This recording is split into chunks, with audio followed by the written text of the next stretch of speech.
Sir, mananawagan lang po sana ako. Po yung may pinsan po ako na 15 years nang hindi nakakauwi ng Marinduque. Mm. Nagbabakasakali po ako na baka sa live mo ay makita namin siya kasi po yung nanay po niya ay patay na. Okay. Si Jovelyn Balberan. Jobilin Balberan. Opo. Dati po naano ko siya, nabalitaan ko na nakapangasawa ng, hindi ko po alam kung parting Bisaya siya or parting Mindanao.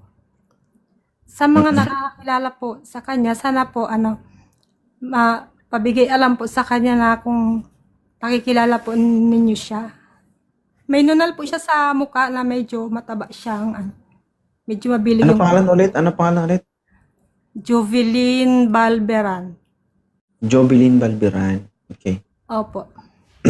Kung marinig to o makita to at marinig ni Ma'am Jobilin, saan kayo pwedeng matagpuan?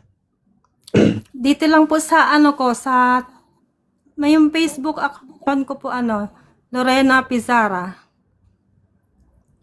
Ang profile picture ko po ay Nazareno. Pwede din po dito sa TikTok account ko, Loren Marinduqueña.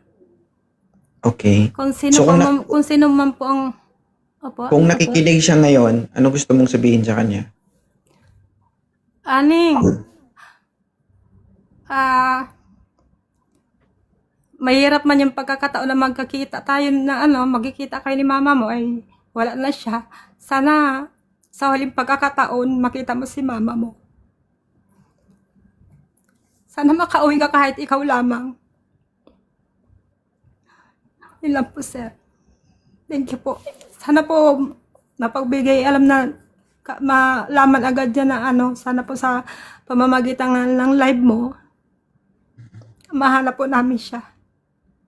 Kasi 15 Okay. years na po yata, mahigit na hindi siya nauwi lang Marinduque. Thank you po, sir. At sana po makita po agad sa madaling panahon dahil parang Friday po yata yung libing ni mama niya. Bakit umabot sa punto na umalis siya at hindi na siya bumalik? Po kasi nung nag-asawa siya ng taga ron din sa amin kaso naghiwalay sila. Tapos naiwan po yung dalawang baby niya doon, maliliit pa. Tapos nabalitaan na lang po namin na nagtrabaho po ata sa Manila. Tapos ayun po, nakapag-asawa doon ng, hindi namin alam nga kung taga saan. Basta Visayas or Mindanao daw po. Matagal ko na siyang hinahanap. Kasi nag-iisa na lang si mama niya.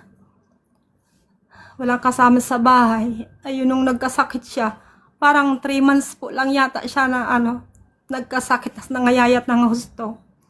Kasi yung spinal cord niya na siya, nagka-crack. Nadulas po kasi siya, tapos nung gagastusin daw po na sa 500,000, ay sabi po niya, wag na lang kasi wala namang gagastusin. Ayun, tumagal po siya ng 3 months. Isang gabi lang po na nawala. Ay naisipan ko po na dito sa live mo manawagan at baka sakali makita namin siya. O, sabihin mo ulit yung pangalan niya. Ning Jovelyn Balberan, kung nasaan ka man ngayon, sana marinig mo itong panawagan ko. At sana sa pamamagitan ni 2.0 makita ka namin. Sana makauwi ka hanggang Biyernes o depende sa Sabado kasi parang Sabado po yata yung Tinatanong po kasi ako nila kung nakita ako daw yung nakakaalam. Ay naisipan ko po, paano ko kaya mahanap? Naisip ko po na sa group, sa live mo po na mag-up ako para alam ko po naman na nationwide yun po yung iyong lahat nakakapanood. Kaya sana po makita po siya ng makilala po siya ng mga taong masabi po ka guys. Sana napapanood pala niya itong na to. Itong live mo po. Sige po. So guys, good Thank you evening po, sir. everyone. Sa lahat po na nanonood ng video na to, pa-share naman po at pa-comment kung kilala nyo si Ma'am Jovelyn Balberan. Nasa ngayon po ang kanyang magulang ay sa kasamaang palad ay binawian na po ng buhay, no? So hiling po ni Ma'am Lauren Marinduqueña, yan po ang kanyang TikTok account. Kung nakikita mo at napapanood mo yung video na to, sana naman po kayo po ay makauwi at masilayan mong muli. Kahit man lang sa huling hantungan ng ang iyong magulang. Okay? Maraming salamat, Ma'am Lauren. Thank you po, sir. At sana po, ay, sorry po. Kailan yan? Thank you po, sir. At sana po makita po ng madalian. Sige, sige. Thank you po, Thank sir. you. Thank you po sa admin.